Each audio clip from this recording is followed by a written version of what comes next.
second part of the poem. So looking at this next set of lines, lines 5 to 10. You ate that first one, and its flesh was sweet, like thickened wine. So a few things are going on here. Firstly, the use of the pronoun you. Okay, you, which is second person singular. You might remember that from doing years of French, if you did, and maybe you still do. But this you could be the poet talking to the reader, addressing the reader in order to include the reader in the experience of picking the blackberry. So he's talking to you as the reader.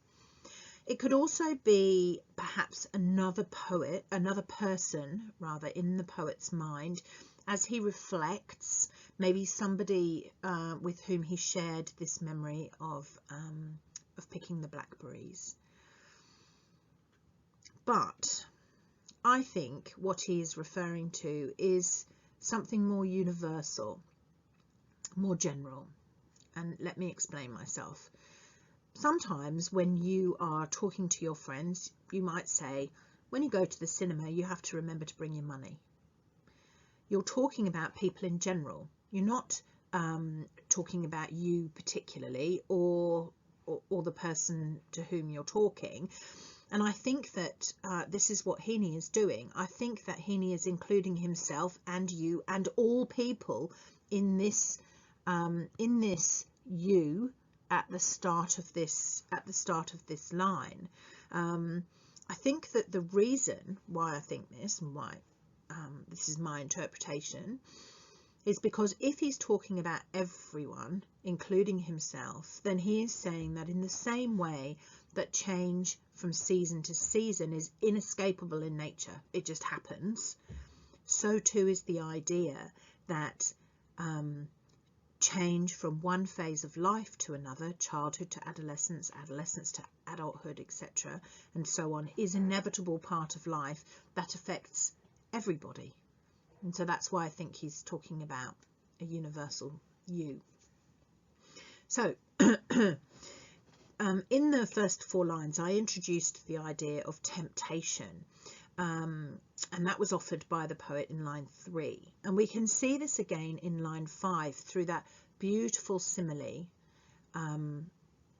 Its flesh was sweet like thickened wine. The wine is sweet and intoxicating, and it doesn't disappoint, and only serves to tempt the persona to want more. In line 6, the metaphor of the next set of lines, and these are the final lines in stanza 1 of this poem.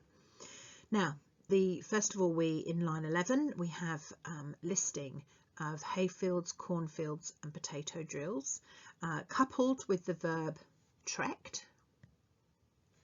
Okay, so we have this. Okay, so we have the listing hayfields, cornfields, and potato drills. Again, it's a tricolon with a conjunction, so we read it more slowly because of the conjunction. But it also these three geographical areas, coupled with the verb trekked, show us how far the children are prepared to travel and do travel in order to reach their goal of picking the blackberries.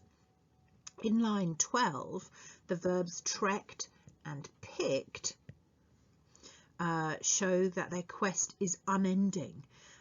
It shows that they are driven forward until the job is finished and the cans are full. And in line 13, we see Heaney's use of the word tinkling, which has connotations of happiness, because they have fulfilled their job, and it contrasts, doesn't it, with the clanking sound created by the harsh consonants that we saw in line 9. Do you remember, with the milk cans, pea tins, etc.? Okay, so when they were out and anxious to get going and what have you, we had those sort of those harsh clanking metal sounds, and now we have the tinkling bottom, because they're happy, because they've got all their blackberries.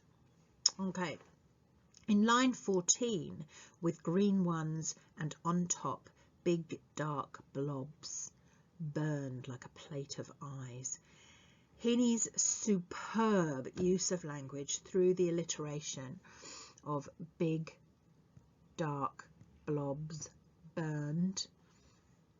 Okay, so with that alliteration, it creates a rather ominous tone, I think, and partly because of the alliteration, and also the use of the word burned, but also, of course, the simile itself.